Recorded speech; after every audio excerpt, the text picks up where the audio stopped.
Le Seigneur pour ces beaux cantiques, chantons la gloire du Seigneur. Et qu'on a l'occasion de pouvoir se réunir ce matin ensemble. Et bien autour de la parole de Dieu, gloire au Seigneur. Nous tous qui sommes là ce matin, c'est parce qu'on aime la Bible, on aime la parole de Dieu, et on veut apprendre ensemble la parole du Seigneur.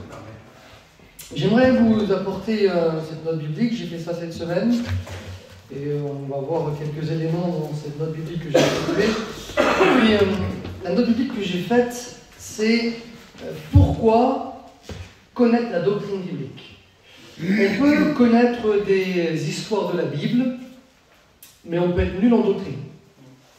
Et souvent, ce qui peut aussi arriver, c'est à cause que certaines personnes connaissent des histoires de la Bible, mais qui sont mal interprétées, notamment des textes qui sont des fois aussi compliqués et difficiles, qui peuvent aboutir à de mauvaises explications et à des dérives doctrinales.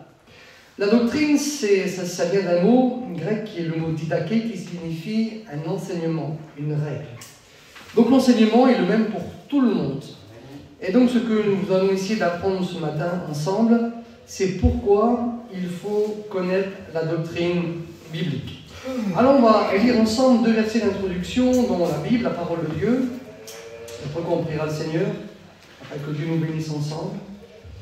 Et puis on va lire un verset d'introduction dans la première épître à Timothée, dans le chapitre 6, et on lit à partir du verset 3. Là, ce que Paul est celui qui va enseigner à un jeune serviteur de Dieu qui s'appelait Timothée.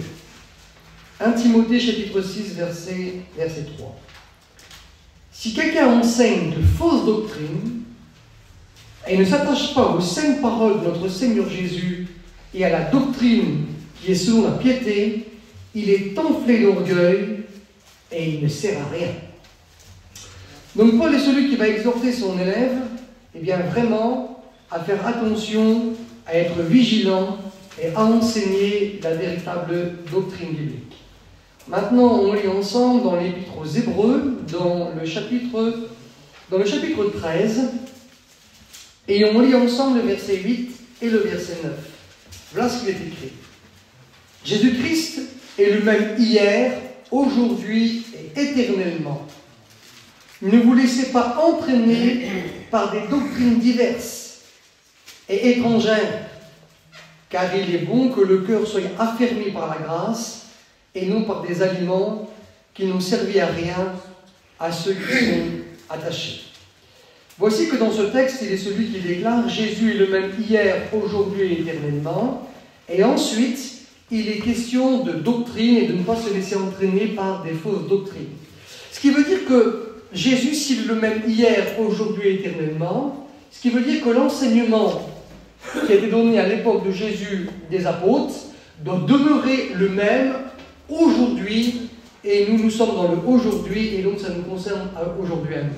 Donc on ne doit pas dévier de l'enseignement qui a été donné par le Seigneur, par les apôtres.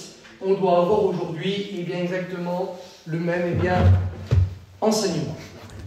Alors on va essayer de voir ça ensemble, on va essayer de voir ensemble pourquoi il faut connaître la doctrine biblique, comment la doctrine fonctionne, comment ça marche, et comment on doit faire, comme on est confronté à un texte compliqué, comment on doit faire pour s'en sortir. Donc on va essayer de voir ça ensemble, comment ça fonctionne.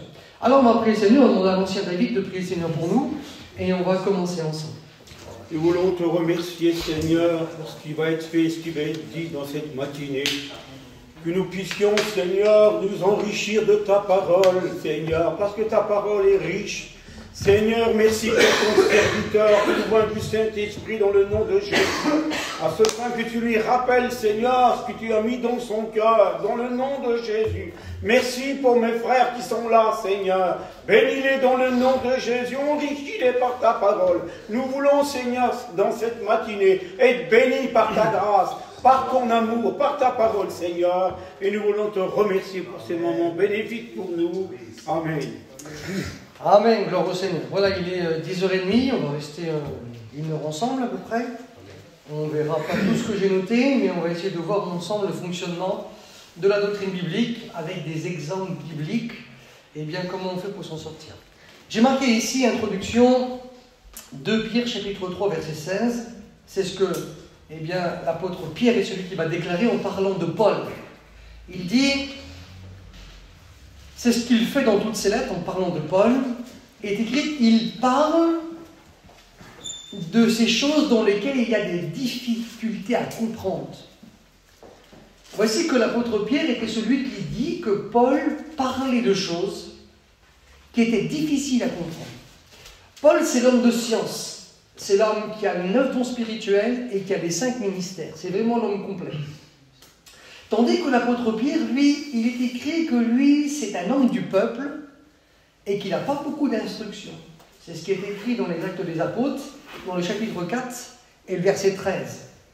Et voici que donc, lui, Pierre, il n'a pas la connaissance de Paul. Et ce qui fait que lui, Pierre, qui pourtant est plus ancien dans le ministère, mais il n'arrive pas toujours à comprendre ce que Paul est celui qui explique, parce que l'autre, c'est un homme de science, il a été dans les écoles rabbiniques, son père lui a payé un voyage de la Turquie, parce que c'était un voyage de Turquie, s'il vivait aujourd'hui, jusque dans le pays d'Israël. Il lui a payé des études supérieures dans l'une des écoles les plus influentes dans le monde juif, qui était l'école de Hillel, et il a été enseigné par Gamaliel, qui était le petit-fils de Hillel, qui avait fondé cette école en théologie juive à Jérusalem. Donc il a reçu un enseignement avec l'un des plus grands professeurs de son temps, qui a été Gamaliel. Mais pour l'apôtre Pierre, lui, c'était un pêcheur de métier, et il n'a jamais fait d'école rabbinique quand il était jeune. Et donc il n'avait pas toute la science de Paul, et il avait des choses qui étaient difficiles pour lui à comprendre.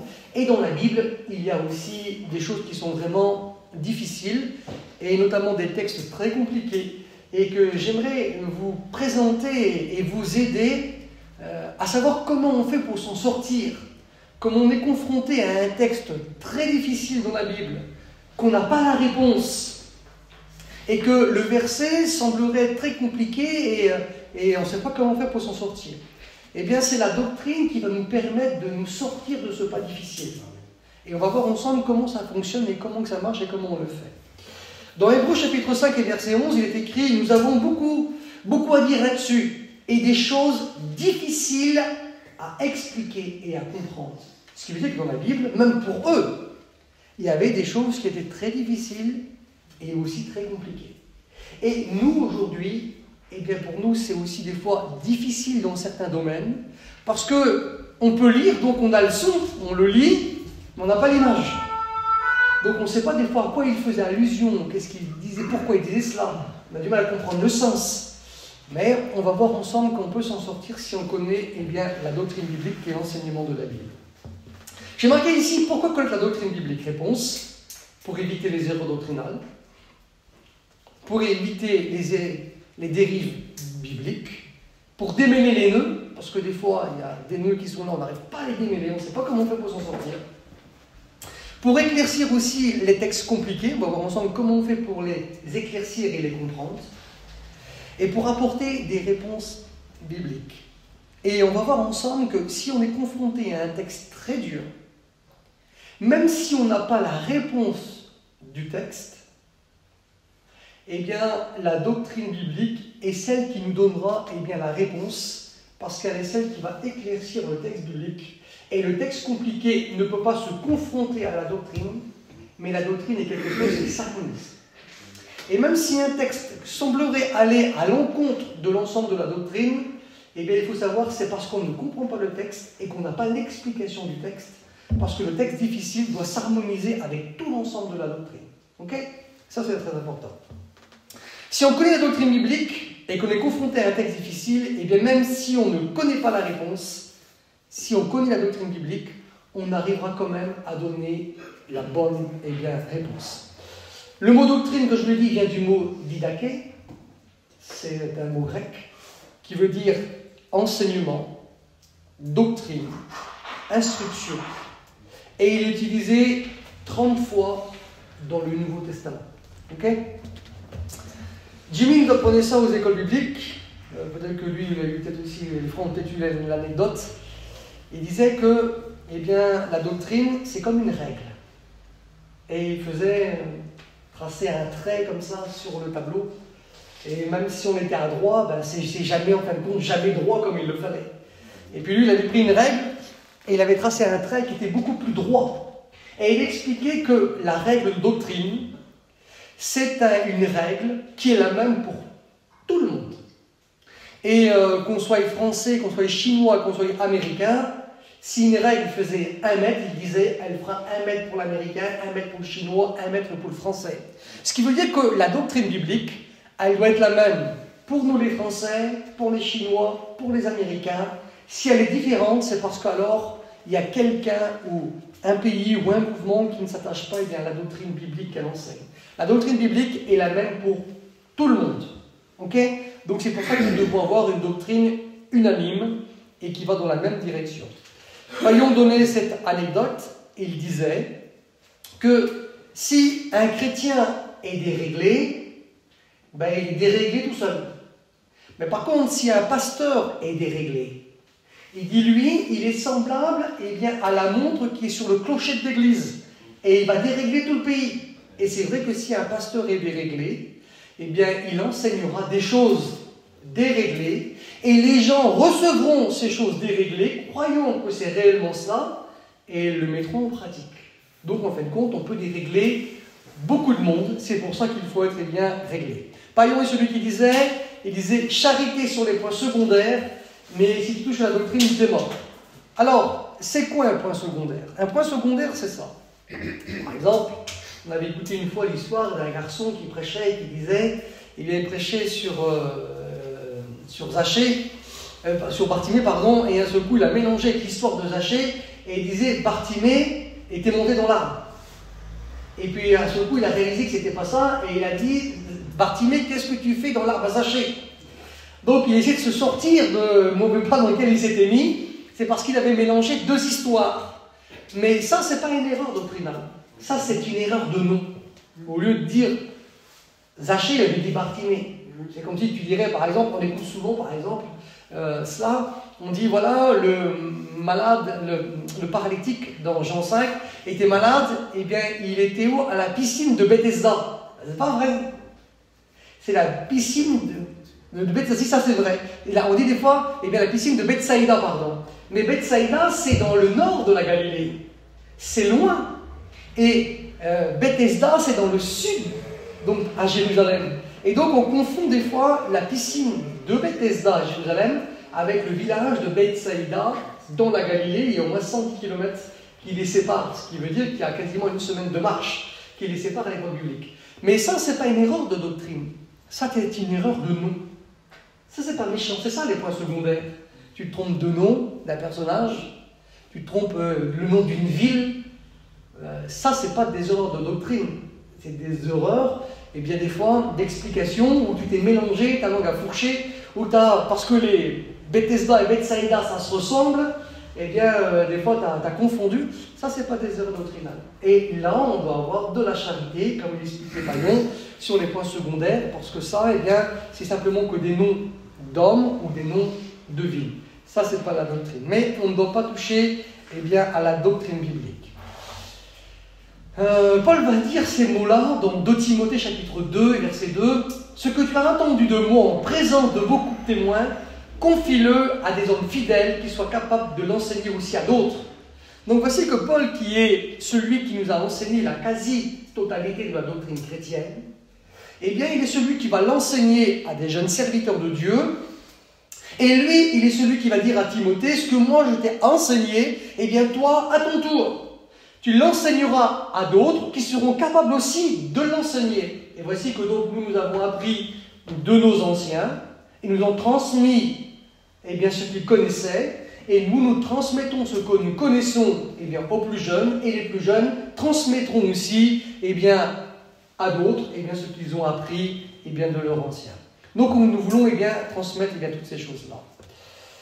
Paul déclare aussi à Timothée, dans sa 2e chapitre, verset 13, « Retiens dans la foi et dans la charité », donc ça veut dire la charité c'est l'amour, qui est en Jésus-Christ le modèle des saintes paroles que tu as reçues. Parce que des fois, si on ne connaît pas bien la doctrine, on peut dévier et on peut s'éloigner tout doucement. Toi, demeure dans ces choses que tu as apprises et reconnues certaines, sachant de qui tu les as apprises. Paul va dire, écoute, tu les as apprises de moi, c'est quelque chose de sûr. La doctrine que je t'ai annoncée, c'est sûr, elle vient de moi, et bien tu peux la mettre en pratique. La doctrine que nous pratiquons, nous l'avons appris de nos anciens, et c'est quelque chose de sûr parce qu'ils l'ont appris de la Bible, qui vient de l'enseignement des apôtres et de Jésus lui-même. Donc on peut le transmettre librement, sans souci et sans problème. J'ai marqué ici, nous voulons garder ce que nos anciens nous ont transmis, et c'est pour cela que l'école biblique est indispensable, parce que nous devons apprendre l'enseignement de la Bible. Certains pensent qu'on n'a pas besoin forcément d'aller dans les écoles bibliques, apprendre la Bible, qu'on peut se débrouiller par soi-même, mais j'aimerais vous dire que d'apprendre la doctrine biblique, c'est très compliqué par soi-même. Et il faut des années et des années pour être bon en matière doctrinale. Et le problème, justement, vient de quoi? Il vient de gens qui connaissent un peu la Bible, mais qui ne connaissent pas la doctrine biblique. Et c'est eux qui posent des problèmes et qui font des erreurs doctrinales. C'est pour ça qu'on a besoin d'apprendre les bases doctrinales. Dans la Bible, on se rend compte qu'il y a 5 ministères, et les 5 ministères sont tous importants. On a besoin de tous les ministères.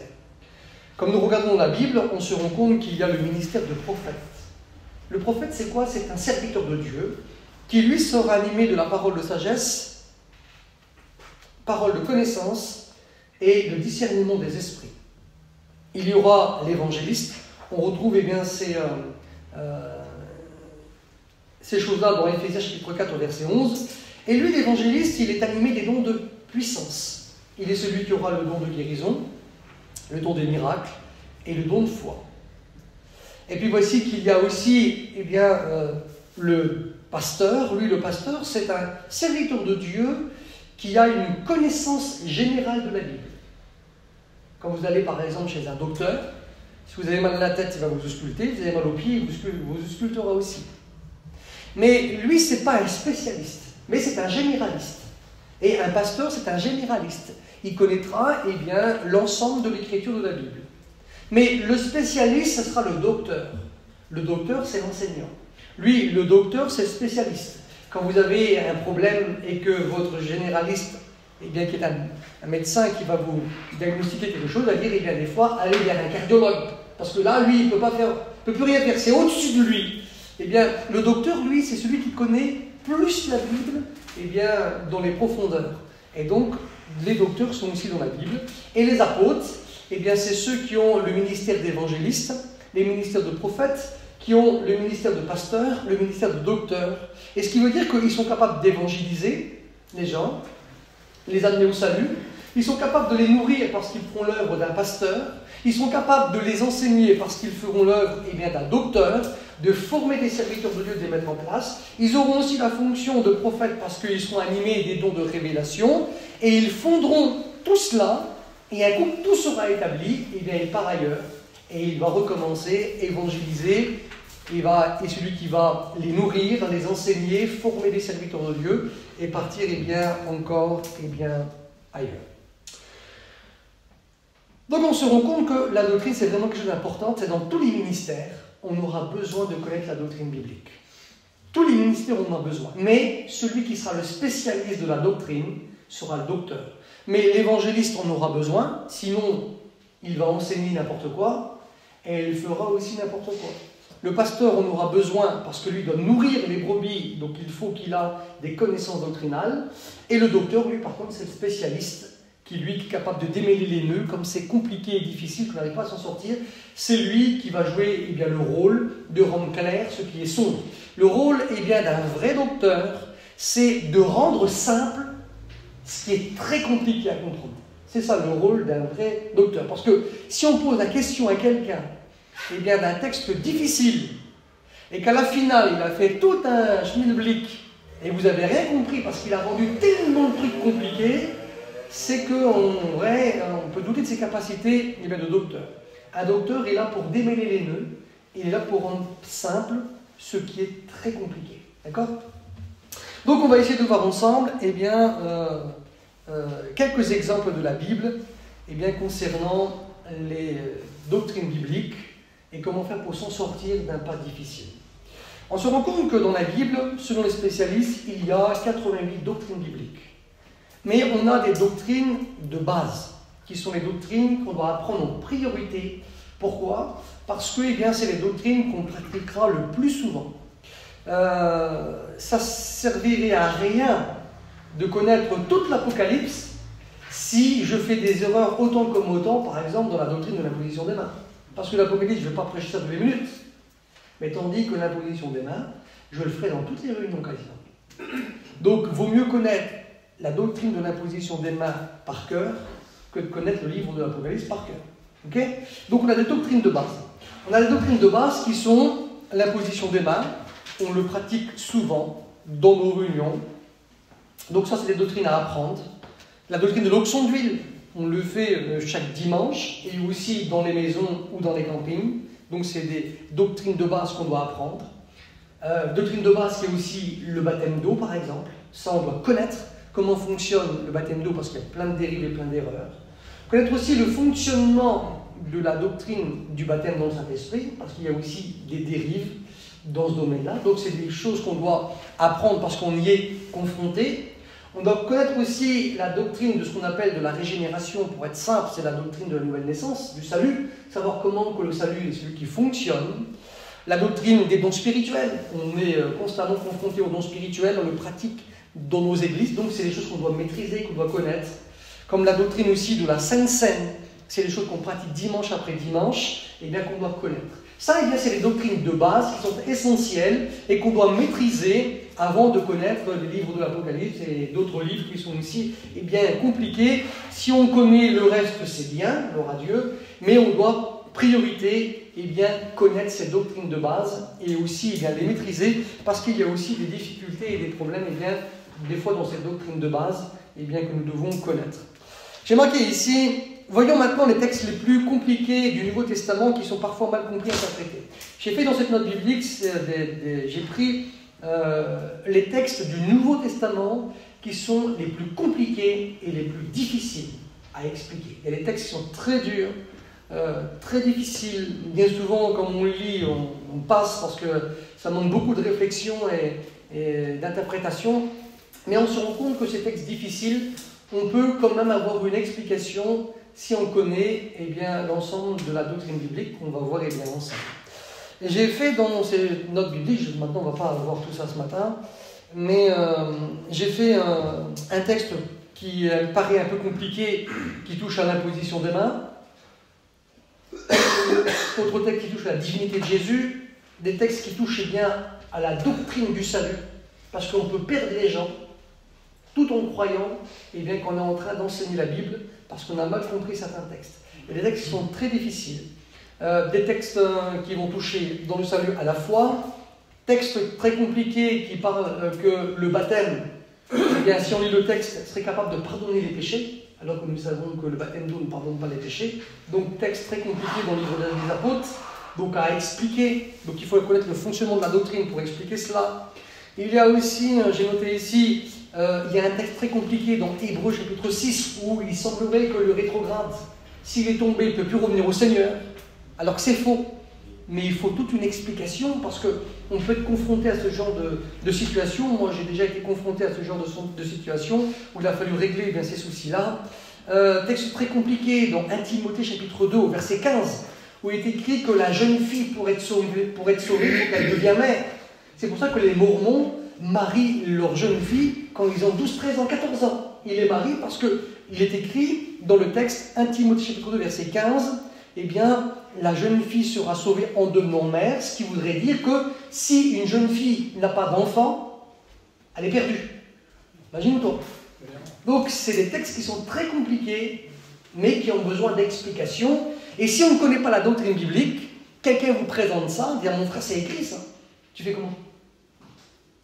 Mais si tu connais le fonctionnement de la doctrine, même quand tu n'as pas la réponse au texte, la doctrine est celle qui va te donner la réponse du texte. Et donc c'est ça qu'on va essayer d'apprendre ce matin. Aussi, il y a des problèmes au niveau de la Sainte Seine à cause de Jean chapitre 6. Celui qui ne boit pas son sang, qui ne mange pas sa chair, n'a pas la vie. Ça aussi, c'est un problème. Parce que si tu es en prison, tu ne vas pas prendre la Sainte Seine, tu fais comment? Un gros problème, c'est à résoudre. Problème aussi, comme le chrétien meurt, il ne va pas tout de suite au paradis. Ça aussi, c'est compliqué. Certains le pensent, le croient. Qu'il y aurait aussi un salut après la mort, qui avait la doctrine du purgatoire, à cause d'Éphésiens chapitre 4, verset 8, où il est écrit que Jésus était dans les lieux inférieurs de la terre. Donc certains disent que Jésus, il a été en enfer. Donc texte très compliqué aussi à interpréter. Donc on a besoin d'explications. Aussi, un texte très compliqué, 1 Corinthiens 15, 29, où il est question du baptême pour les morts. Il y a des textes vraiment difficiles dans la Bible à élucider et à expliquer. On a aussi des problèmes, par exemple, quand il est dit, on a du mal à le saisir, dans 1 Corinthiens 12, verset 31, Paul dit « aspirez aux dons les meilleurs ». Est-ce que ça voudrait dire qu'il y a des dons qui sont meilleurs que d'autres? On sait qu'il y a 9 dons spirituels, et pourquoi il dit « eh bien, aspirez aux dons les meilleurs ». Et après, il dit, surtout celui de prophétie, est-ce que celui de prophétie, il est plus grand que celui de guérison, par exemple? Parce qu'il est écrit, aspirez aux dons les meilleurs. C'est quoi les meilleurs dons? C'est quoi le meilleur don?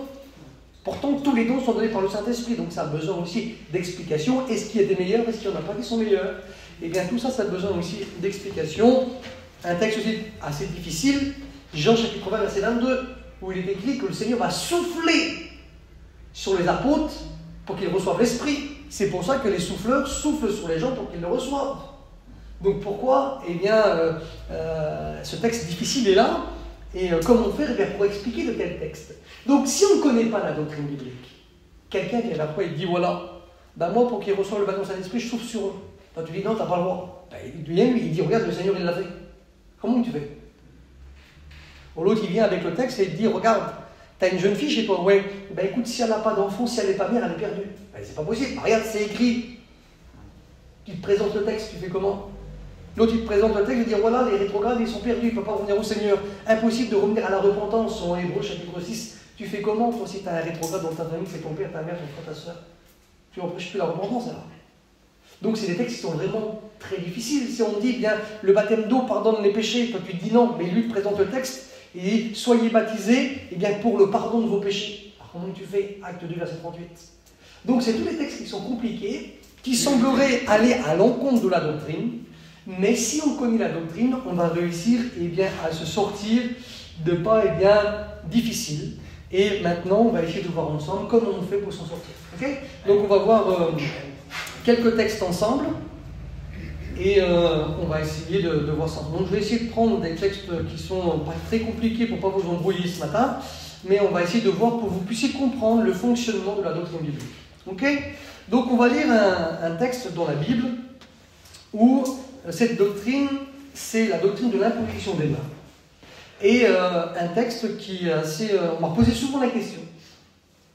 Pour moi, ce n'était pas forcément un texte compliqué, parce que je connais la doctrine biblique. Mais pour beaucoup, des prédicateurs sont venus me demander, et pour eux, c'était un texte qui était troublant pour eux, au niveau de l'imposition eh bien, des mains. On lit le texte ensemble, il se trouve dans l'évangile de Luc, dans le chapitre 13, et on lit ensemble à partir du verset 10, voilà ce qui est écrit. Jésus enseignait dans des synagogues, le jour du sabbat. Verset 11.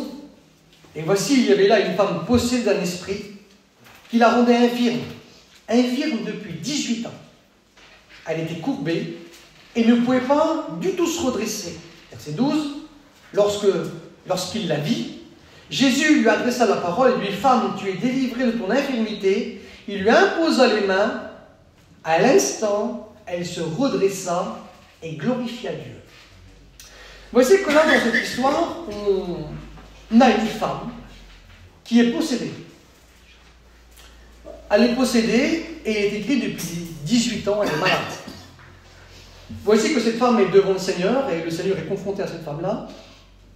Et voici que nous voyons que le Seigneur Jésus est celui qui va non seulement délivrer cette femme, et elle va être guérie aussi, mais on se rend compte que le Seigneur Jésus est celui qui va imposer les mains à cette femme qui était une femme possédée. Et certains, quand ils voient ce texte-là, ils pensent qu'on peut imposer les mains pour la délivrance parce que Jésus est celui qui a imposé les mains à cette femme qui était possédée. Alors souvent on m'a présenté ce texte-là en disant, regarde, voyez, tu vois, on a le droit d'imposer les mains pour la délivrance parce que Jésus l'a fait et il a délivré donc cette femme qui était possédée et infirme depuis 18 ans. Alors, comment on fait pour s'en sortir d'une telle situation? Parce que même des prédicateurs ont du mal à saisir ce texte. Alors, comment on fait pour sortir de cette pas difficile? En fait, il faut utiliser deux moyens. Le premier moyen, si on n'a pas la réponse tout de suite, comment on va faire pour essayer d'éclaircir ce texte-là?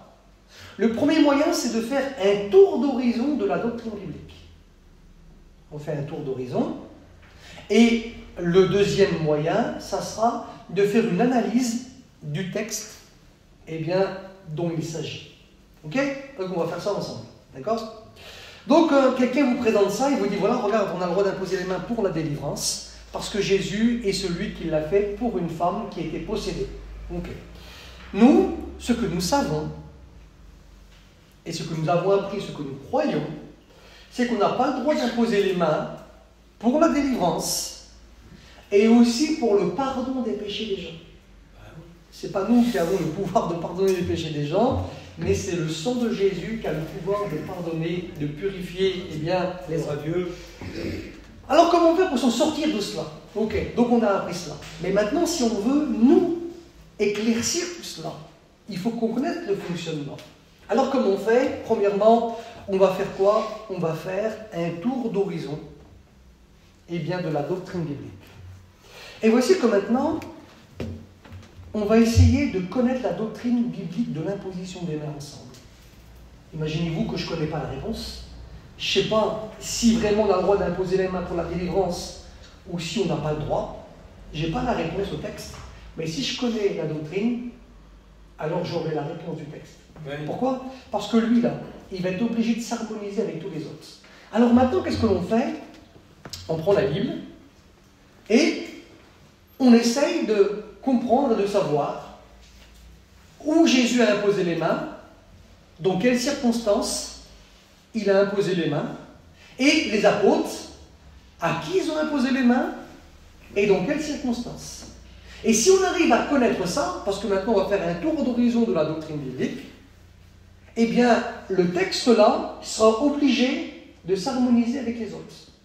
Si lui, il dit le contraire, ça veut dire qu'on n'a pas la bonne explication du texte. Mais le texte-là sera obligé de dire comme les autres. Ok?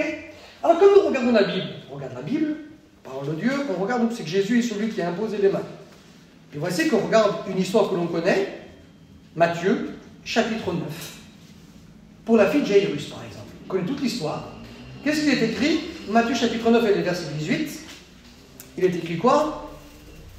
Tandis qu'il leur adressait ces paroles, voici un chef arriva, se prosterna devant lui et dit, ma fille est morte il y a un instant, mais viens, impose-lui les mains et elle vivra. Voici que le dirigeant de la synagogue demande à Jésus de venir imposer les mains à sa fille pour qu'elle vive. On se rend compte que le Seigneur Jésus va y aller. Et au verset 25, Jésus posera ses mains sur cette fille et elle est celle qui va être complètement rétablie et elle va ressusciter.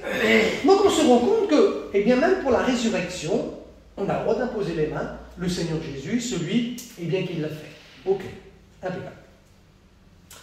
On lit encore ensemble. Dans quelles circonstances Jésus a imposé les mains? Matthieu chapitre 19, et on lit ensemble le verset 13. Jésus va imposer les mains à qui? À des enfants pour les bénir. C'est écrit. Alors, on lui amena des petits-enfants afin qu'il leur impose les mains et prie pour eux.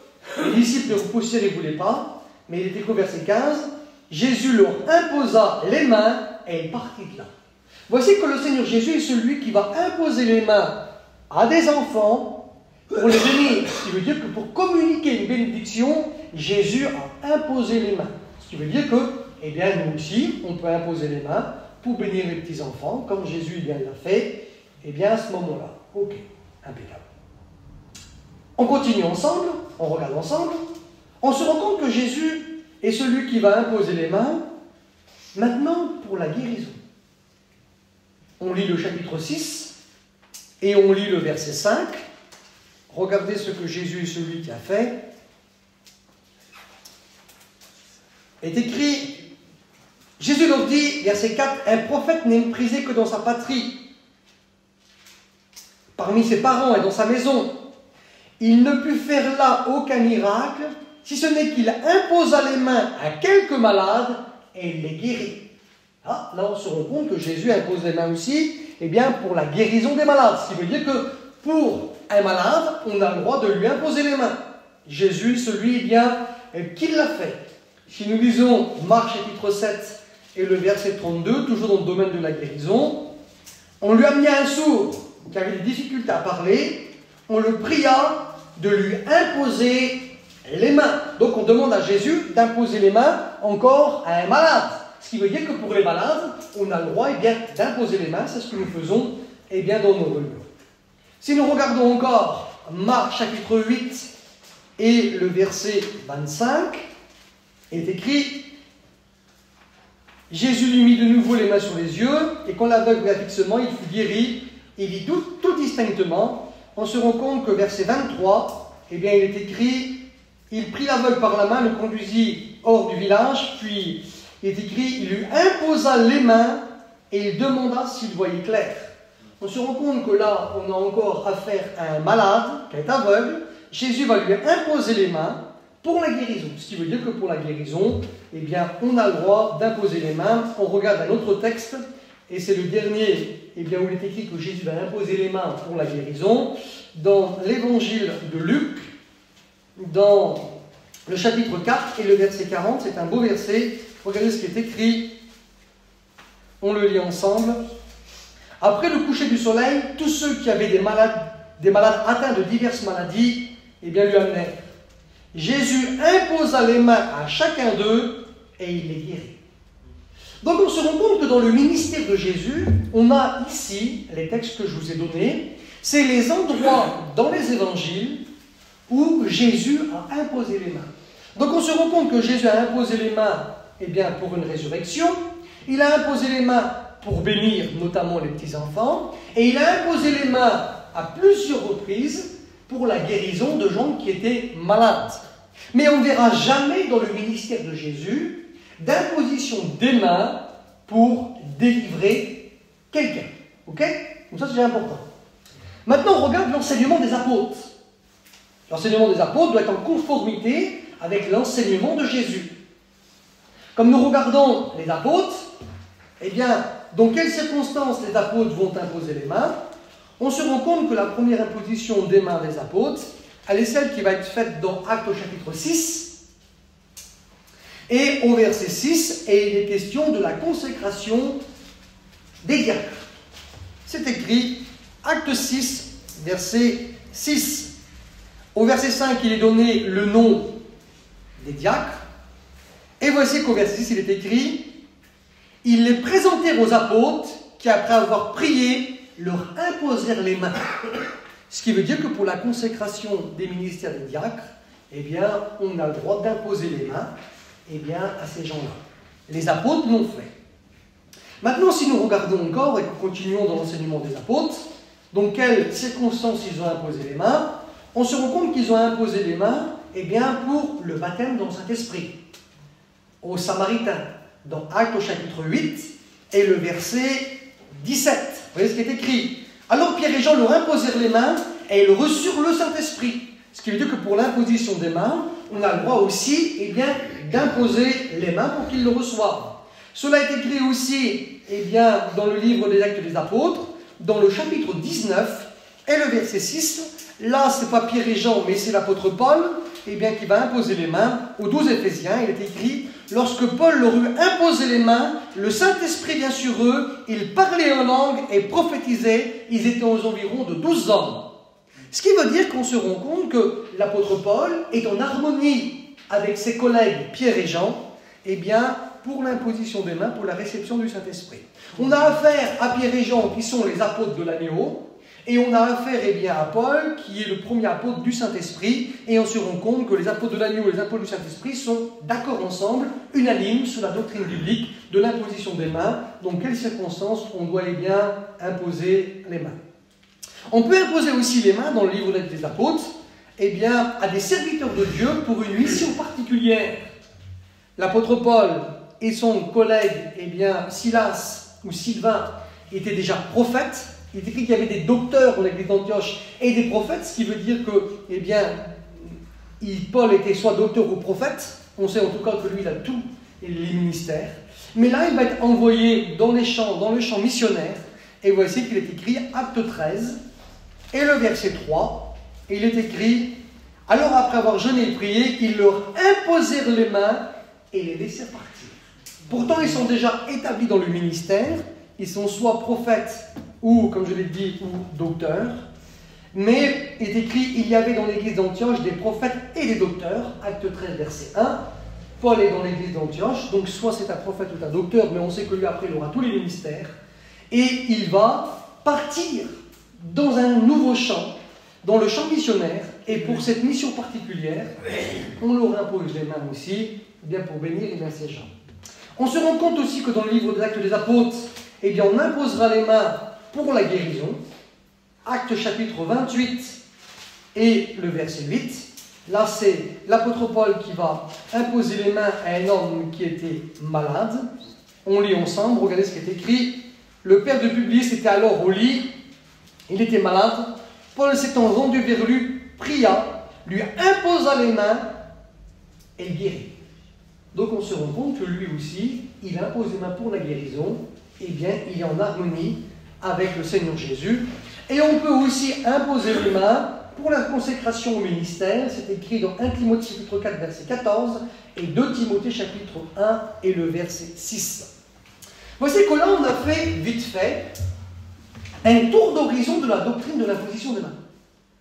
Et on s'est rendu compte que dans l'enseignement de Jésus, dans ce qu'il a pratiqué, on n'a pas vu une seule fois que le Seigneur est celui qui a imposé les mains pour le pardon des péchés des hommes, et qu'il n'a pas vu non plus, on n'a pas vu non plus imposer les mains pour délivrer quelqu'un. On a vu ensemble l'enseignement des apôtres, on s'est rendu compte qu'on peut imposer les mains pour la consécration des diacres, la consécration des ministères, la consécration pour une tâche particulière à laquelle les ministères sont appelés, qu'on peut bien imposer les mains pour le baptême dans le Saint-Esprit, qu'on impose les mains pour la guérison, mais on voit encore ici jamais d'imposition des mains pour la délivrance de quelqu'un. Ce qui veut dire que le texte que nous lisons ensemble dans Luc chapitre 13, du verset 10 au verset 13, où il semblerait que le Seigneur Jésus a imposé les mains à une personne possédée et qu'elle a été délivrée, ça veut dire que ce texte-là ne veut pas dire ça. Parce que tout l'ensemble de la doctrine nous prouve qu'on n'a pas le droit d'imposer les mains pour la délivrance de quelqu'un. Ce qui veut dire que le texte-là, on n'arrive pas à le comprendre. Mais le texte-là, même si on n'a pas l'explication, on pourra dire cela.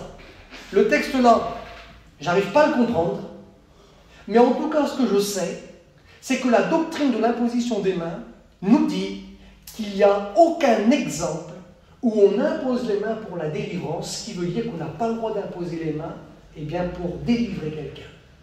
Parce que si lui, il dit qu'on a le droit d'imposer les mains pour la délivrance, il va aller à l'encontre de tout l'enseignement doctrinal de la doctrine de l'imposition des mains.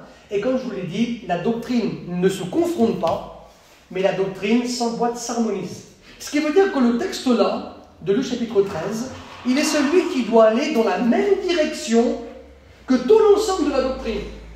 Ce qui veut dire que même si on n'a pas l'explication du texte, la doctrine nous donne quand même la réponse. J'arrive pas à expliquer le texte, mais la doctrine me dit que j'ai pas le droit de le faire. Alors je ne le fais pas. Peut-être qu'un jour, peut-être que j'aurai la réponse. Là, je ne l'ai pas, mais l'ensemble de la doctrine, elle est celle qui va me préserver de faire une bêtise, qui est à l'encontre de la doctrine biblique. Alors là, maintenant, on a fait le tour d'horizon. Le tour d'horizon, c'est le premier moyen, eh bien, pour pouvoir avoir une idée claire sur ce qu'on a le droit de faire ou ce qu'on n'a pas le droit de faire en matière doctrinale. Ok ? C'est comme ça que ça marche. Donc là, on a fait un petit tour d'horizon. Maintenant, deuxième moyen, une analyse du texte. Maintenant, il faut qu'on analyse le texte ensemble pour voir si le texte veut vraiment dire ça. Ok ? S'il veut vraiment dire qu'on a le droit de délivrer les gens. Et on va s'en rendre compte que non. Pourquoi ? Analyse du texte de Luc chapitre 13, verset 10 et verset 13. Verset 11, il dit que cette femme est possédée. Et aussi le verset 11 nous dit que cette femme, elle est malade, possédée, et elle est malade. Donc vous voyez, elle n'a pas de chance, quoi. Possédée et malade. Qu'est-ce que Jésus est celui qui va faire? Si on lit le texte, eh bien, premièrement, le Seigneur Jésus va faire cela. Elle est possédée, malade, c'est vrai. Mais premièrement, il est celui qui va délivrer cette femme par la parole. Il va chasser le démon. C'est écrit, lorsqu'il l'a dit, Jésus lui adressa la parole et lui dit, femme, tu es délivrée de ton infirmité.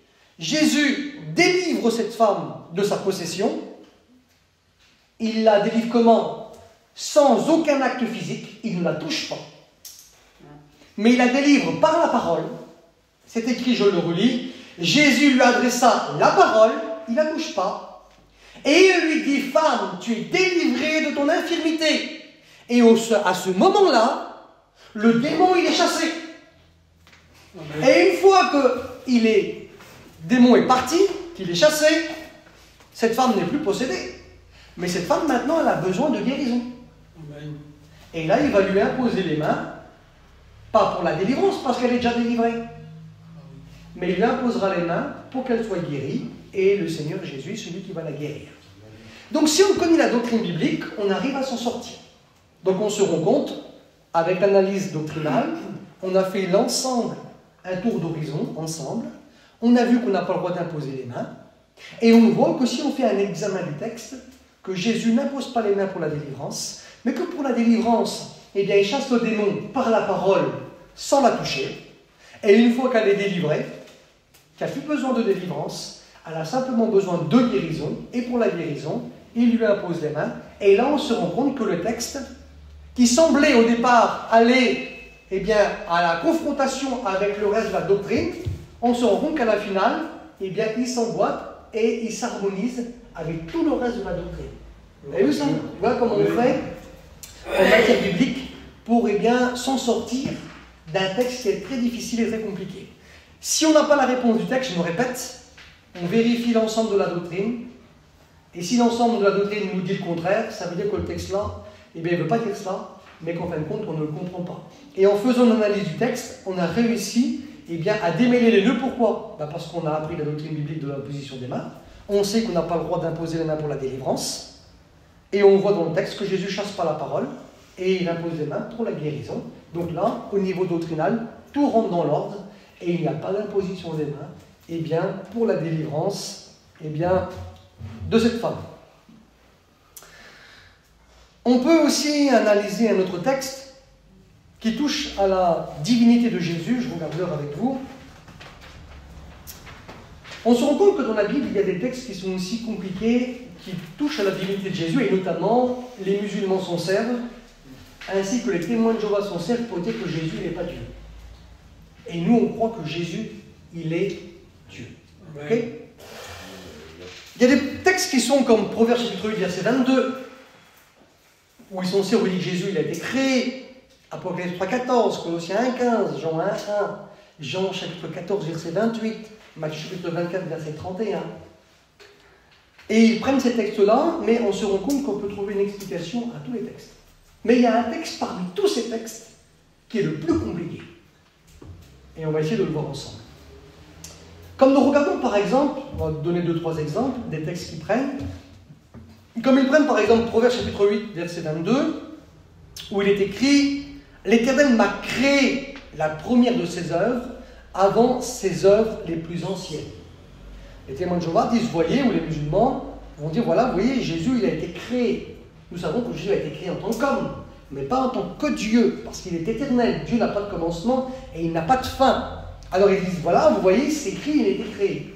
Mais ça, on peut expliquer facilement eh bien, que le texte ne dit pas ça. Pourquoi? Parce qu'en fait, c'est une erreur de traduction. Le texte littéral ne dit pas ça.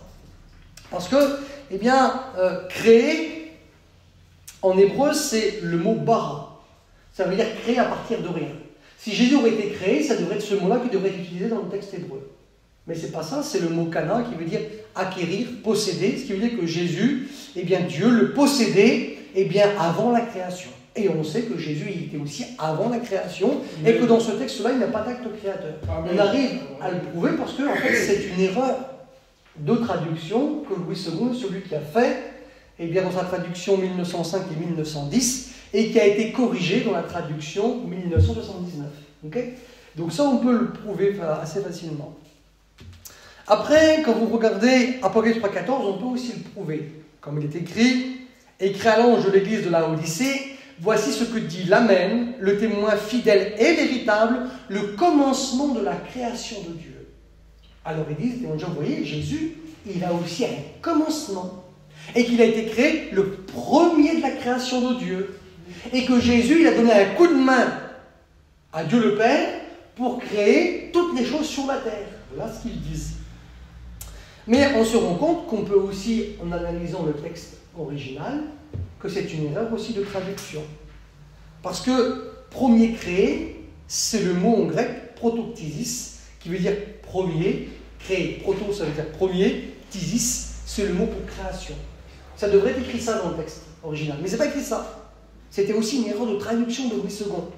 Dans le texte original, c'est le mot arché, qui veut dire le chef, qui veut dire origine, l'auteur, la primauté. Et on se rend compte que le texte est celui qui voudrait dire, voici ce que dit l'Amen, le témoin fidèle et véritable, le chef de la création de Dieu. Et on se rend compte qu'il est écrit dans Colossiens chapitre 1 et verset 16, que Jésus est l'auteur de la création, tout a été créé par lui, pour lui, en lui. Amen. Donc on se rend compte que là, c'est simplement des erreurs de traduction. On peut facilement expliquer ça. Mais voici que là, il y a un texte, c'est lui le plus compliqué de tous les textes, concernant la divinité de Jésus. C'est Colossiens chapitre 1 et verset 15. Voilà ce qui est écrit. Il est l'image du Dieu invisible. Il est le premier-né de toute la création. Et là, vous pouvez vérifier dans le texte original, mais c'est vraiment écrit premier-né. C'est le mot prototokos en grec. Et voici que le mot prototokos n'a pas d'autre définition que dire premier-né. Et là, les musulmans et témoins de Jéhovah se servent de ce texte-là pour dire, vous voyez, Jésus, c'est le premier à naître de la création. Le premier-né de toute la création de Dieu. Ils disent, la première chose que Dieu a créée, c'est Jésus. Il est le premier de la création de Dieu. Et là, le problème, c'est qu'on ne peut pas se servir du texte original. Pourquoi ? Parce qu'il n'y a pas d'erreur de traduction. Et ça veut vraiment dire ça. Alors, comment on va faire pour s'en sortir de ce pas difficile ? Parce que si quelqu'un te présente ça, et qu'il te dit Jésus, c'est le premier à être créé par Dieu, et toi tu dis non, et que lui te présente ce verset-là, et que toi tu dis oui, mais ça doit être une erreur de traduction, mais que tu regardes directement dans le texte original, et que le texte original te dit vraiment que Jésus, c'est le premier de toute la création, comment on fait ? Alors ça devient compliqué. Alors comment on fait pour se sortir de ce pas difficile ? Parce que nous savons que concernant la doctrine de la divinité de Jésus, que Jésus il est Dieu. Comment on va faire pour se détourner de ce pas difficile ? Parce qu'on n'a pas le droit de tricher. Ce qui est écrit est écrit. Alors le texte là, est-ce qu'il veut vraiment dire que Jésus c'est le premier de la création ? Si c'est le premier de la création, personne d'entre nous n'a le droit de l'adorer. Tu n'as pas le droit d'adorer une créature. Dans le livre de l'Apocalypse, Jean a voulu adorer l'ange lui a dit, tu n'as pas le droit de faire ça. Adore Dieu. On n'a pas le droit d'adorer une créature, on doit adorer le Créateur. Donc si Jésus c'est le premier de la création et qu'on l'adore, on commet une erreur. Alors, nous savons que l'ensemble de la doctrine de la divinité de Jésus nous dit que, Jésus, il est Dieu. Alors comment on va faire pour s'en sortir ? Alors comment on fait pour s'en sortir maintenant ? Il faut prendre la Bible. Et puis il faut qu'on arrive à trouver dans la Bible l'expression premier-né. Le premier-né. Parce que là, c'est écrit, Jésus est le premier-né de toute la création. Donc maintenant, il faut qu'on trouve l'expression le premier-né. Donc on prend notre Bible, on essaye de trouver l'expression le premier-né, et puis on va se rendre compte que l'expression le premier-né est utilisée 8 fois dans la Bible. Et donc on analyse ces textes, et puis parmi ces textes-là, il y a 2 textes qui sont très intéressants. Regardez ce qu'ils disent. Ça va nous permettre de jeter de la lumière sur le texte compliqué. Ok? Parce qu'on va prendre l'expression où c'est écrit, et l'expression, elle est celle qui va nous donner à comprendre et à nous donner de la lumière sur le texte difficile. Regardez ce qui est écrit, Apocalypse, chapitre 1 et le verset 5. Il est écrit, et de la part de Jésus-Christ, le témoin fidèle, le premier-né des morts, on a la même expression. Là-bas, c'est le premier-né de toute la création. Là, il est le premier-né des morts. Et le prince des rois de la terre, à celui qui nous aime, qui nous a délivrés de nos péchés par son sang. Comme on regarde ce texte, j'ai marqué ici, ce verset nous dit que Jésus est le premier-né des morts. Ce qui veut dire que Jésus est le premier à connaître la mort. Pas un problème, non? On sait bien que Jésus n'a jamais été le premier à mourir. C'est qui le premier à mourir sur la terre? Ça a été Abel. Abel est le premier être vivant qui a connu la mort. Jésus n'est pas le premier à mourir. Le premier mort est Abel. C'est écrit en Genèse chapitre 4 et verset 8. Depuis Abel, eh bien, il y a eu des milliers de morts avant la mort de Jésus.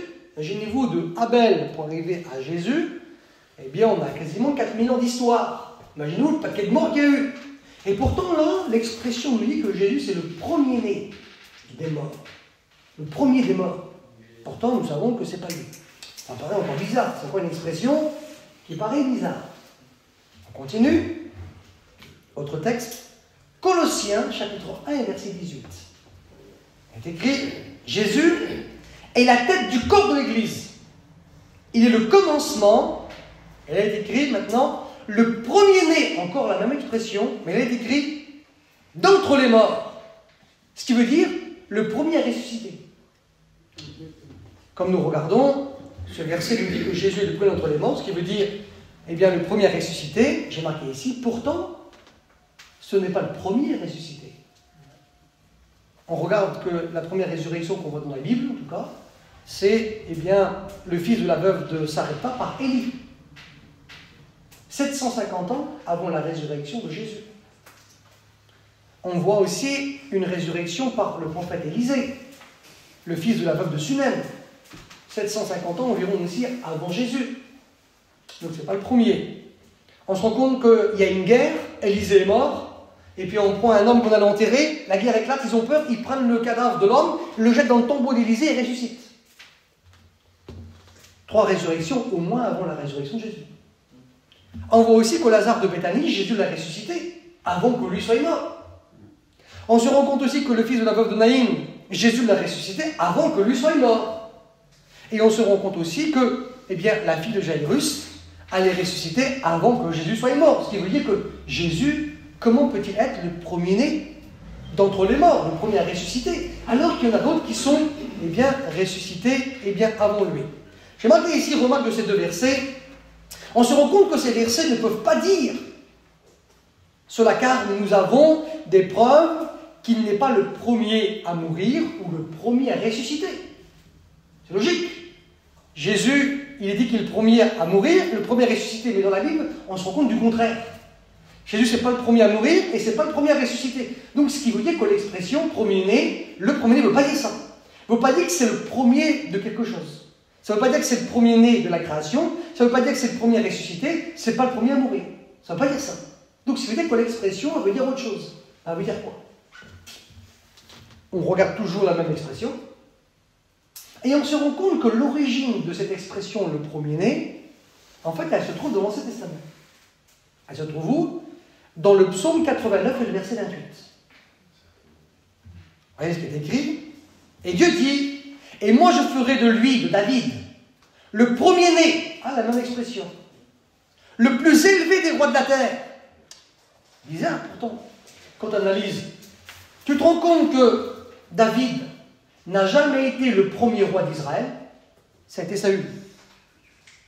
Et il n'est pas non plus le premier des rois de la terre. Imaginez-vous le paquet de rois qu'il y a eu sur la terre avant, eh bien, Saül. C'est écrit dans 1 Samuel chapitre 8 et verset 5, qu'ils ont voulu élire un roi parce que les autres nations avaient des rois.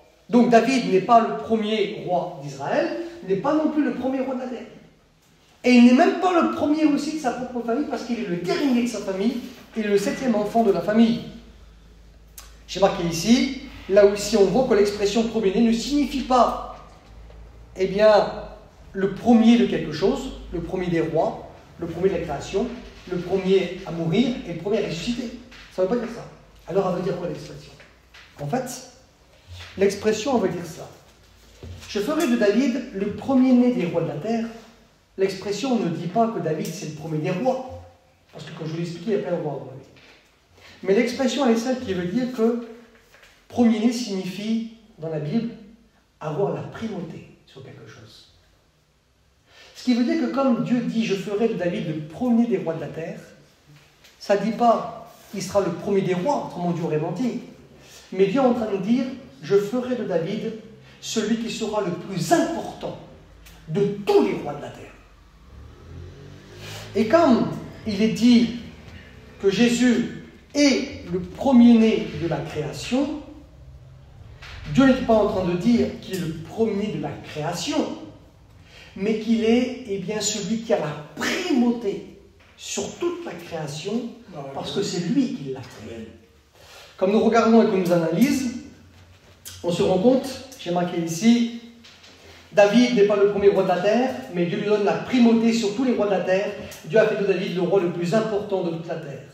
Deuxièmement, Apocalypse chapitre 1, verset 5, eh bien, le premier-né des morts, Jésus n'est pas le premier-né des morts, mais Jésus est celui qui a la primauté sur tous ceux qui sont morts, celui qui est le plus important de tous ceux qui sont morts. Jésus a eu une mort unique qui a pardonné le péché des hommes par son sang, alors qu'aucun mort n'a été capable de faire cela. Amen.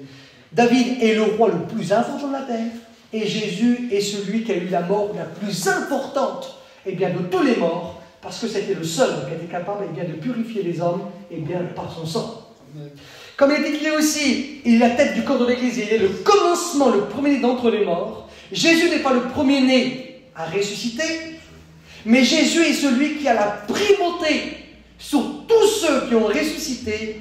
C'est le plus important de tous ceux qui sont ressuscités. J'ai marqué ici qu'il est le premier et le plus important aussi de la résurrection Anastasia, parce qu'il y a deux sortes de résurrection.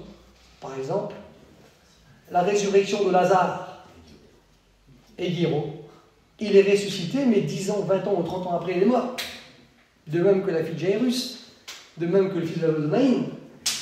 Mais par contre, Jésus est celui qui a connu une résurrection. Dans le texte grec, c'est Anastasia, qui signifie une résurrection pour plus jamais mourir.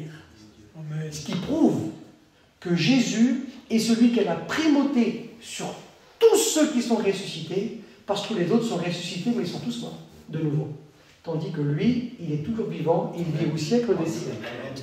Et pour en revenir à notre verset, Colossiens chapitre 1, verset 15, il est l'image du Dieu invisible, le premier-né de toute la terre.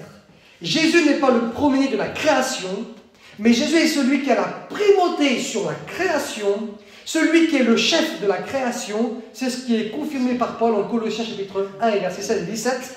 Car en lui ont été créées toutes choses qui sont dans les cieux, sur la terre, les visibles et les invisibles, trône, dignité, domination, autorité, tout a été créé par lui et pour lui. Il est avant toute chose et toute chose subsiste par lui. J'ai marqué ici, Jésus n'est pas le premier à être créé, mais il est celui qui a la primauté, il est le chef de la création.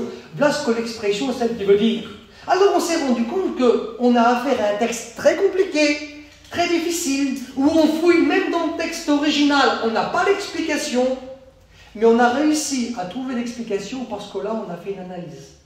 On a analysé l'expression premier-né. Et là, comment on fait en matière doctrinale? Soit on fait une analyse de la doctrine en général, de la doctrine concernée. Quand on analyse la doctrine générale, de la doctrine de la divinité de Jésus, on se rend compte que Jésus, il est adoré. Les mages qui sont venus, bien, ils l'ont adoré. Les apôtres, eh bien, l'ont adoré. Les femmes l'ont adoré. Il est écrit que les anges l'adorent. Et Jésus n'a jamais refusé l'adoration. On a le droit d'adorer Jésus. Amen. Parce qu'il est bien, il est Dieu. Il est écrit comme l'ange va venir Gabriel vers Marie, il régnera éternellement sur la maison de Jacob. Comment veux-tu régner éternellement si ce n'est pas Dieu? Il n'y a que Dieu qui est éternel. Donc on se rend compte que, eh bien, dans Michée chapitre 5, versets 1 et 2, est écrit qu'il naîtra à Bethléem Ephrata, dont son origine à celui qui va naître à Bethléem Ephrata remonte à l'éternité. Comment veux-tu être une créature si tu es, eh bien, éternel? C'est impossible. On se rend compte que dans la divinité de Jésus, on peut, eh bien, on a le droit de l'adorer parce qu'il est divin, la doctrine de la divinité. Ce texte, lui, il allait à l'encontre de la doctrine. Mais la doctrine nous dit on peut le faire. Donc c'est normal que le texte-là doit dire aussi on peut le faire aussi. Pourtant, lui, il vient à l'encontre et il se confronte à la doctrine. Oui, mais la doctrine, comme je vous ai expliqué, elle ne se confronte pas. Elle s'harmonise. Le texte se confronte, pourquoi? Parce qu'on ne le comprend pas et parce qu'on n'a pas l'explication. Mais même si on n'a pas l'explication, je me répète volontairement, si on fait le tour de la doctrine nous dit on a le droit d'adorer Jésus, alors ce texte-là, on pourra dire au garçon concerné qui vient avec ce texte-là, mon frère, je ne connais pas la réponse du texte-là. Mais par contre, ce que je sais, c'est que tout l'ensemble de la doctrine me dit que j'ai le droit d'adorer Jésus, alors le texte-là, il ne peut pas dire le contraire. Je n'ai pas la réponse aujourd'hui, peut-être qu'un jour je l'aurai, mais on a le droit d'adorer Jésus parce que tout l'ensemble de la doctrine me dit que j'ai le droit de le faire, et ce texte-là ne peut pas contredire la doctrine biblique, mais il doit s'harmoniser. Et plus tard, on peut avoir eh bien, l'explication, comme je vous l'ai donné, on analyse eh bien, l'expression premier-né, et on se rend compte que premier-né ne veut pas dire être le premier de quelque chose, mais veut dire qu'on a la primauté sur quelque chose, qu'on est le chef de la chose. Okay? C'est pour ça que Jésus, il est le chef de la création eh bien, de Dieu. Il a la primauté sur tous les morts, parce que c'est le seul eh bien, que son sang a purifié les péchés des hommes, alors que tous les morts, aucun de leur sang n'a pu purifier même leurs propres péchés. Et que Jésus, il a la primauté sur la résurrection. Pourquoi? Parce que lui, il a une résurrection, anastasia, pour plus jamais mourir, alors que les autres sont morts de nouveau. Et en plus, selon Romains chapitre 4, verset 25, la résurrection du Christ, elle justifie les hommes, tandis que la résurrection des autres, de Lazare, de la fille de Naïm et tous les autres, n'ont jamais justifié personne. Donc Jésus, il a la primauté sur tous ceux qui sont ressuscités, et la primauté sur les morts, et la primauté sur la création impeccable. Mais voici que là, on peut aussi aller plus loin si on veut. Voici que le mot original, comme je vous l'ai dit, premier-né, c'est prototokos, et qui est véritablement le texte grec qui veut dire premier-né. Premier à naître. Ça veut dire ça dans le texte grec. Mais l'expression, on a vu qu'elle ne veut pas dire cela, et qu'elle a la primauté. Maintenant, si on veut aller plus loin, dans l'explication, on peut faire ça aussi. Maintenant, prototokos, c'est deux mots. Proto, qui veut dire premier. Ça, c'est un mot qui est beaucoup utilisé dans la Bible et utilisé dans le Nouveau Testament 98 fois. Et tokos, c'est un deuxième mot qui veut dire, eh bien, il signifie ça, naissance, action de mettre au monde, ou aussi, alors, il peut être traduit par intérêt, ce qui signifie produire quelque chose. Okay? Maintenant, on regarde où le mot tokos est utilisé dans la Bible. Parce que l'expression premier, créé, prototokos, tokos veut dire naissance. C'est écrit où ça?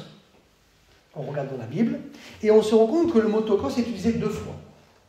Deux fois, donc il n'y a pas des milliards de textes, deux fois dans des histoires que nous connaissons. La parabole des talents, il a donné un talent à un, 2 talents à l'autre, 5 talents à l'autre. Et la parabole des mines, qui se ressemblent, 1 mine à un, 2 mines à l'autre, 5 mines à l'autre. Ça se ressemble. On retrouve ça, la parabole des talents, dans Matthieu chapitre 25, et l'autre dans Luc chapitre 19, verset 23. Alors regardez ce qui est écrit, Matthieu chapitre 25, verset 27. Il te fallait donc remettre mon argent au banquier, à celui qui avait reçu un talent. Et à mon retour, j'en aurais retiré ce qui est à moi, avec un intérêt. Et voici que le mot intérêt, c'est le mot tokos. Il est traduit par intérêt. On regarde maintenant la deuxième fois, Luc chapitre 19, verset 13, dans la parabole des mines. Pourquoi donc n'as-tu pas mis mon argent dans une banque, afin qu'à mon retour, je le retirasse avec un intérêt? Et on se rend compte que le mot tokos est celui qui est produit dans la Bible par le mot intérêt. Donc ça veut dire quoi?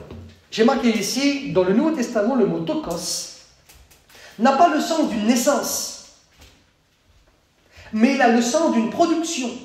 Parce qu'à chaque fois que vous trouvez le mot tokos, il ne veut jamais dire naissance dans le Nouveau Testament, jamais. Mais il veut dire intérêt. Et ce qui veut dire que dans le Nouveau Testament, le mot tokos n'a jamais le sens d'une naissance, mais d'une production de quelque chose qui produit, qui donne des intérêts. Constat, Jésus n'a pas été créé, mais il est celui qui a créé la création, il est celui qui a produit la création. Et on peut prouver même avec le texte grec que le mot, eh bien, créer, ne veut pas dire créer dans le Nouveau Testament, mais il veut dire produire. Et là, on peut traduire eh bien, le texte. Jésus n'est pas le premier-né de la création de Dieu, mais il est le premier à produire la création de Dieu. Et là, on se rend compte que c'est conforme à Colossiens chapitre 1, versets 16 et 17, qu'il a créé la création en lui, pour lui, et qu'il est donc le chef, l'auteur, celui qui a la primauté sur la création. Et là, on a réussi à se sortir encore d'un texte très difficile, en faisant une analyse du texte grec et en faisant une analyse de l'expression premier-né. Voilà comment on fait pour pouvoir eh bien, s'en sortir de pas eh bien, difficile, car Jésus, il est Dieu. Et je vais vous donner, vous pouvez les noter parce que la divinité de Jésus, c'est un truc qui est assez complexe. Mais là, on a des textes qui sont faciles à comprendre et qui sont clairs, que vous pouvez noter, où il est écrit que Jésus, il est Dieu. 1 Timothée, on lit ensemble. On peut lire d'abord Colossiens chapitre 2, verset 9. Car en lui, il est question de Jésus, habite corporellement toute la plénitude de la divinité. Il dit qu'en Jésus, Dieu y est. Amen. On a une traduction plus simple, la parole de vie, elle dit Dieu habite totalement dans le corps glorieux de Christ. Donc Dieu habite en lui. 1 Timothée 3,16. Et sans contredit le mystère de la piété grande, Dieu a été manifesté en chair. Est-ce que le Père a déjà été manifesté en chair? Non, jamais.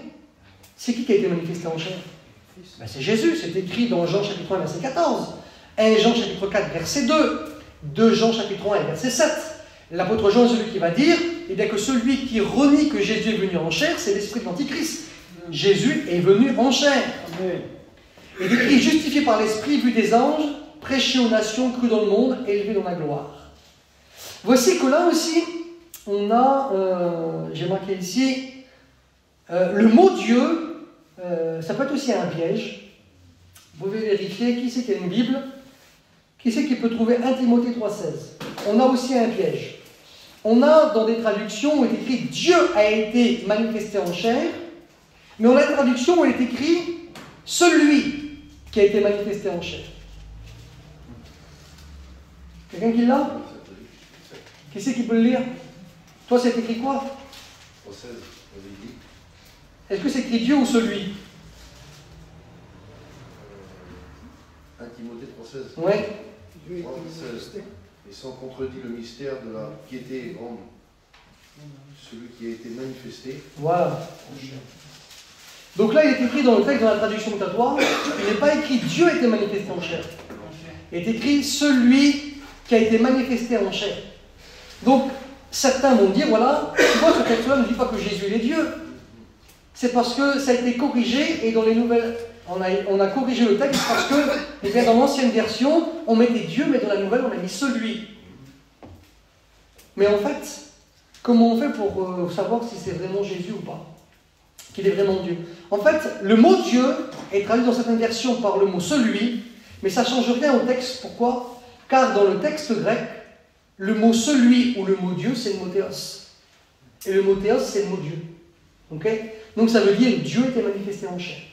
Donc, dans les nouvelles traductions, on a enlevé le mot Dieu pour Jésus et on l'a remplacé par celui, parce que ça passait mieux pour abolir la divinité de Jésus. Mais dans le texte grec, c'est le mot théos qui est vraiment eh bien, Dieu. Un autre genre aussi, un autre verset dans 1 Jean chapitre 5, verset 20, où il est écrit « Nous savons aussi que le Fils de Dieu est venu et qu'il nous a donné l'intelligence pour connaître la vérité. Et nous sommes dans le véritable, en son Fils Jésus-Christ. C'est lui qui est le Dieu véritable et la vie éternelle. » Et on a plein de textes où il est écrit que c'est Jésus qui donne la vie éternelle, comme dans 1 Jean chapitre 1, verset 2, Jean chapitre 1, verset 4, Jean chapitre 3, verset 36, Jean chapitre 10, verset 28, Jean chapitre 11, verset 25, Jean chapitre 17, verset 1 et 2. Et on a une traduction qui est plus claire, c'est la traduction du Semeur, où elle dit Mais nous savons aussi que le Fils de Dieu est venu et qu'il nous a donné de l'intelligence pour que nous connaissions le Dieu véritable. Ainsi, nous appartenons au Dieu véritable par notre union avec son Fils Jésus-Christ. Ce Fils est lui-même le Dieu véritable et la vie éternelle. Donc on a ces textes-là qui sont simples et qui sont clairs, qui disent que Jésus, il est Dieu. Et donc on a réussi à se sortir de la doctrine biblique, eh bien, rapidement. Voilà comment on fait donc en matière eh bien, biblique et doctrinale pour s'en sortir. Je pense qu'on va s'arrêter ici, parce que sinon, si je continue, on va finir trop tard. C'est 1 Jean, chapitre 5, verset 20. Voilà. Sinon, on a aussi donc d'autres textes qui sont aussi très compliqués dans le Nouveau Testament, mais la méthode sera toujours la même. Donc, je ne vais pas rentrer dans d'autres textes parce qu'on va finir trop tard, il est presque midi. Mais en tout cas, je vous rappelle eh bien, la méthode pour s'en sortir d'un texte difficile. On fait comment? On analyse l'ensemble de la doctrine, on essaie de rassembler les textes. Un coup qu'on a l'ensemble de la doctrine, si l'ensemble nous dit on n'a pas le droit de le faire, ben ça veut dire que le texte doit dire normalement on n'a pas le droit de le faire, mais on ne le comprend pas. Après, on fait une analyse du texte pour savoir qu'est-ce que veut véritablement dire le texte. Et c'est comme ça qu'on arrivera eh bien, à s'en sortir des textes difficiles et qu'on ne fera pas d'erreur eh bien, au niveau de la doctrine eh bien, biblique. Et si on met ces deux moyens-là en pratique, eh bien, ça sera la méthode pour se sortir eh bien, des textes difficiles à lesquels on peut être bien confronté. Parce que des fois, il y a des problèmes. Il y a des problèmes. C'est qu'on est confronté à un texte très difficile et des fois, on est borné sur le texte-là sans tenir compte de tout l'ensemble de la doctrine. Ça, c'est une très mauvaise méthode pour étudier la Bible. On ne peut pas fonder une doctrine sur un verset, mais sur l'ensemble eh bien, de tous les versets qui traitent du même sujet. C'est comme ça que ça marche, la méthode doctrinale. Tu n'as pas le droit de mettre les versets là. Par exemple, on a fait l'imposition des mains ensemble vite fait. Tu n'as pas le droit de mettre les textes de l'imposition des mains qui ne te plaisent pas d'un côté et prendre simplement que ceux qui te plaisent. Non. On n'a pas le droit de tricher. On doit prendre tous les textes qui traitent du même sujet et tous les textes vont nous dire qu'est-ce qu'on a le droit de faire. On a vu, on a le droit d'imposer les mains pour le baptême dans le Saint-Esprit, pour la guérison, bien pour bénir les enfants, pour la consécration des ministères, mais jamais pour la délivrance. Et on a vu ensemble que si on connaît la doctrine biblique, on a réussi facilement à démêler le nœud de Luc chapitre 13, où Jésus la délivre par la parole et qui lui impose les mains uniquement pour la guérison. Mais si on se borne uniquement sous ce verset de Luc 13 et qu'on ne tient pas compte de tous les autres versets, ben on imposera les mains pour la délivrance alors qu'on n'a pas le droit de le faire et c'est interdit. Voici que Paul est celui qui a dit à Timothée, n'impose pas les mains avec précipitation, donc tu dois réfléchir avant. Il y a un garçon qui vient devant, mon frère, tu viens pourquoi? Nous on croit des fois que c'est pour la guérison, on impose des mains, et lui il dit, moi je fume, je vais te délivrer. Ça va pas. Donc on connaît la doctrine biblique, on sait qu'on n'a pas le droit de le faire, bah, il dit, mon frère, écoute, on ne va pas t'imposer les mains. On va prier pour toi pour que le Seigneur te délivre. Et hop, on agit comme Jésus. Et puis un jour, s'il est malade et qu'il vient devant, on aura le droit de lui imposer les mains pour la guérison. Donc, comme Païon disait, il ne faut pas tout mélanger. Et on ne mélange pas tout. Je finis par une anecdote. Un jour, il y a quelques années de cela, il y avait un chrétien qui lisait énormément la Bible.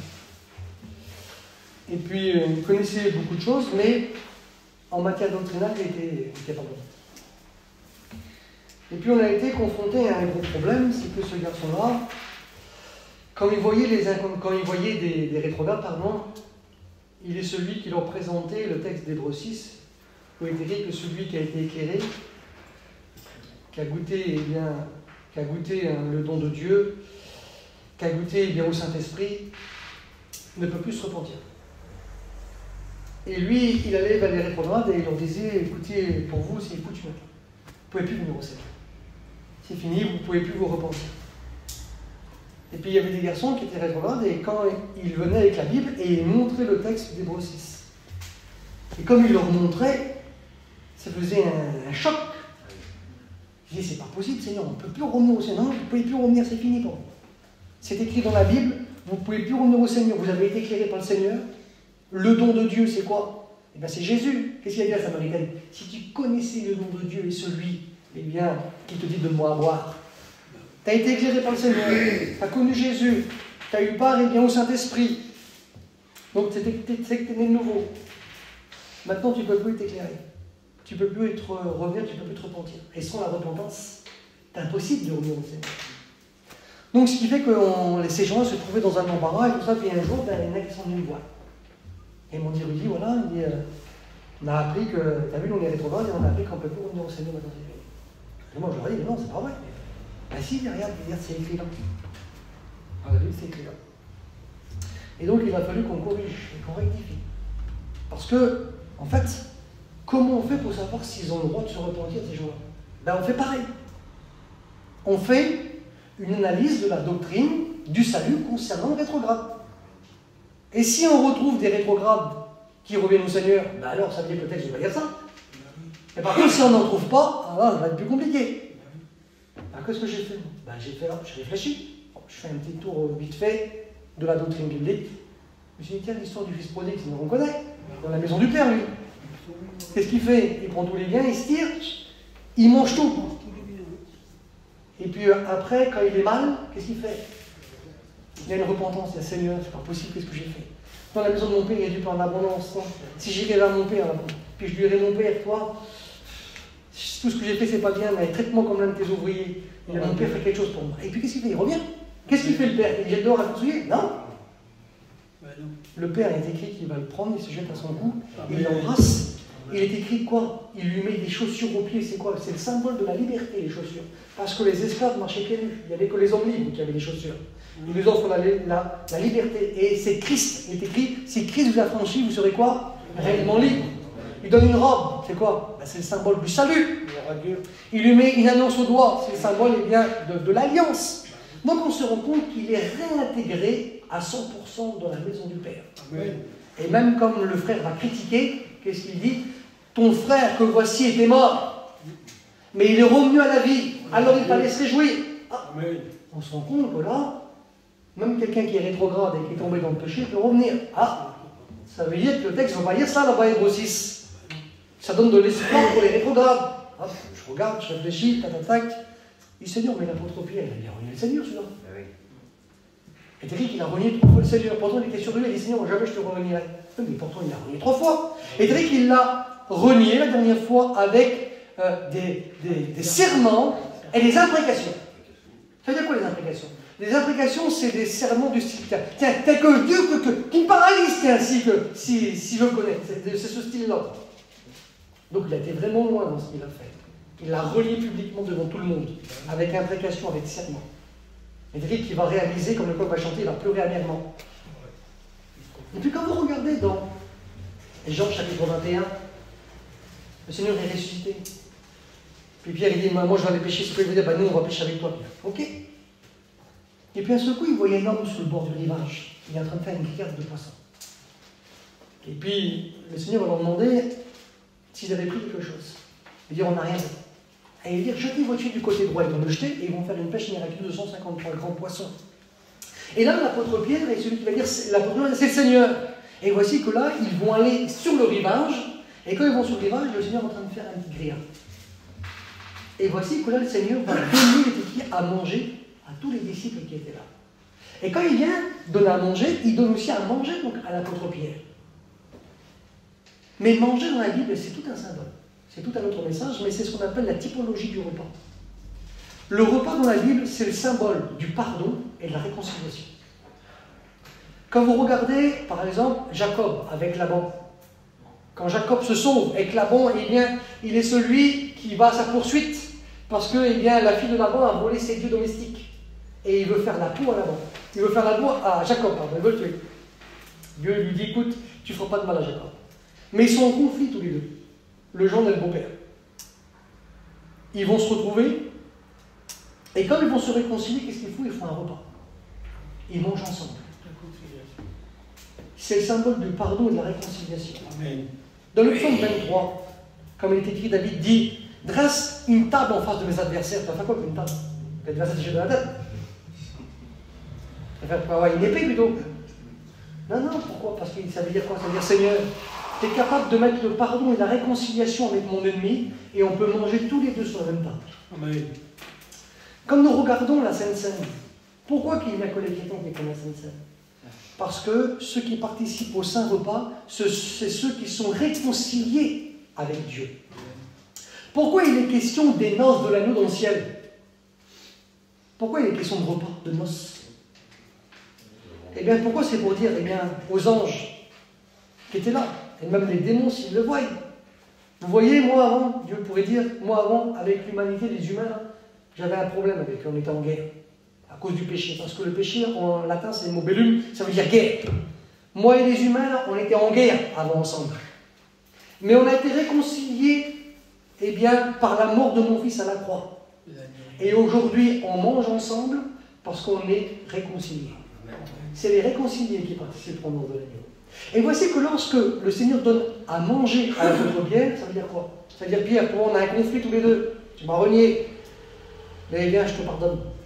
Et puis, eh bien, je te rétablis. Amen.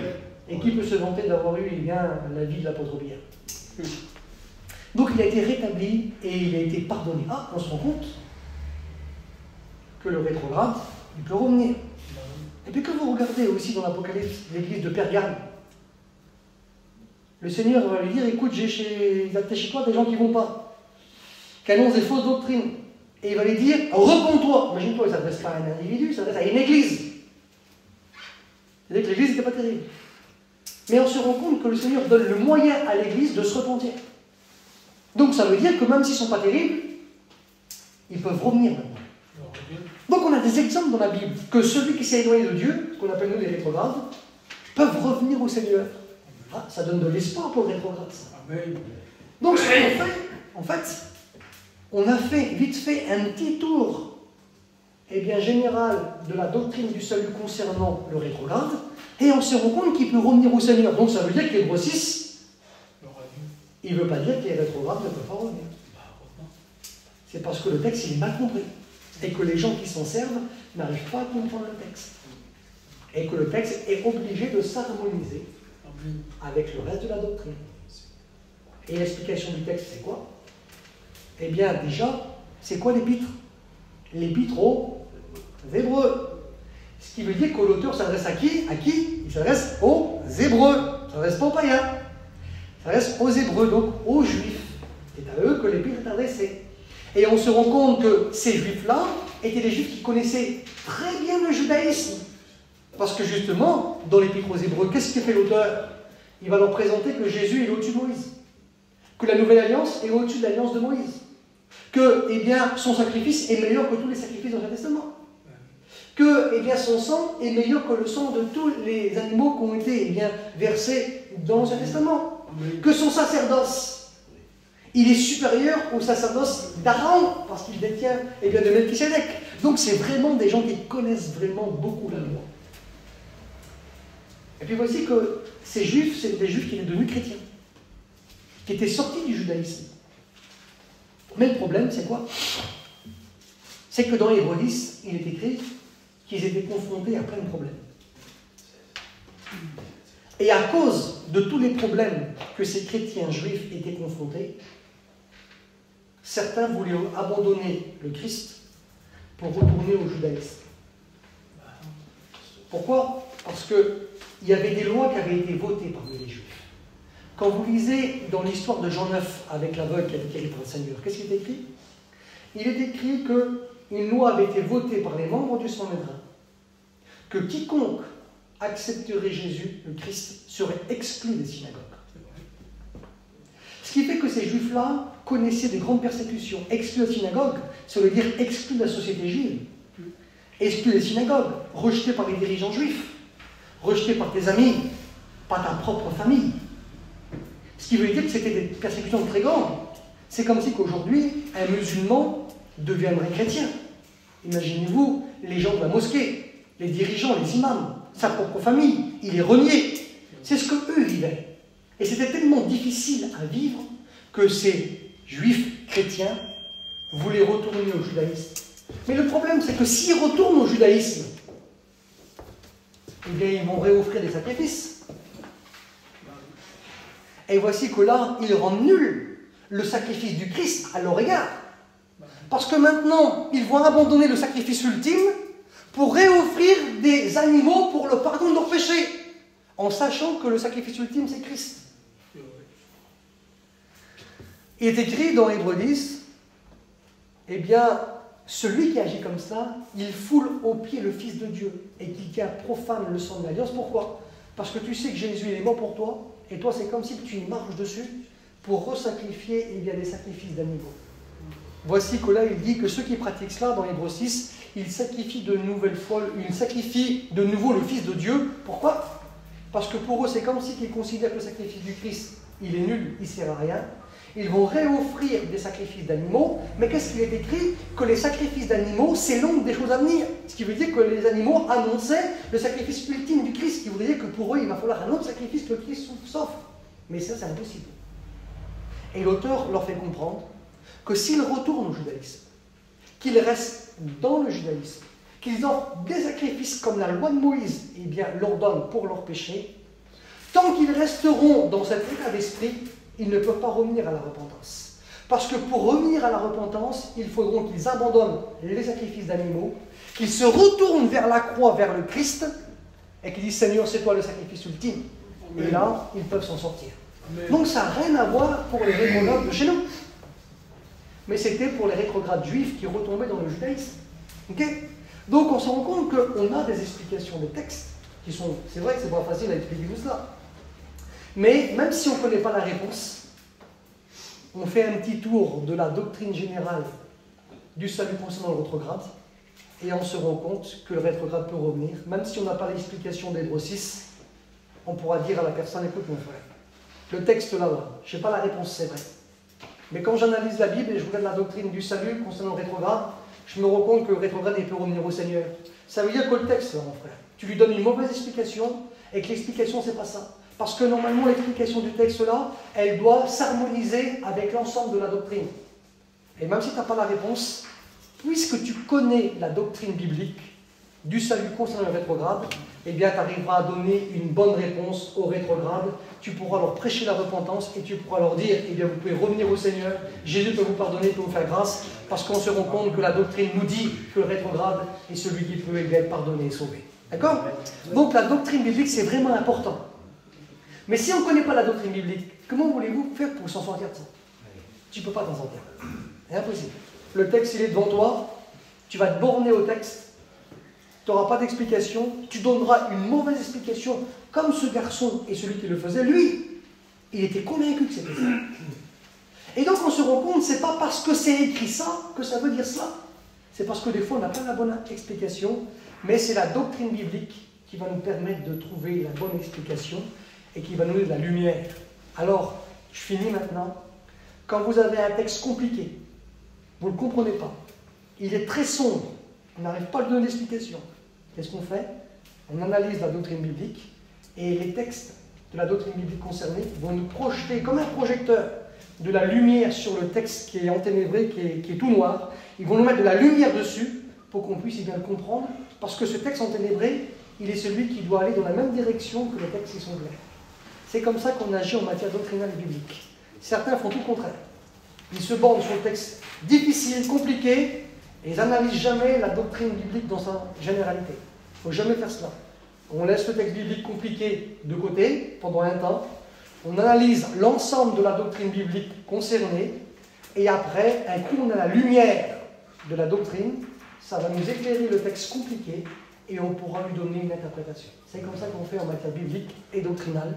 C'est pour ça qu'il faut être motivé à connaître la doctrine biblique. Parce qu'on peut connaître les histoires de la Bible et faire des erreurs. Pourquoi? Parce qu'on est nul en doctrine.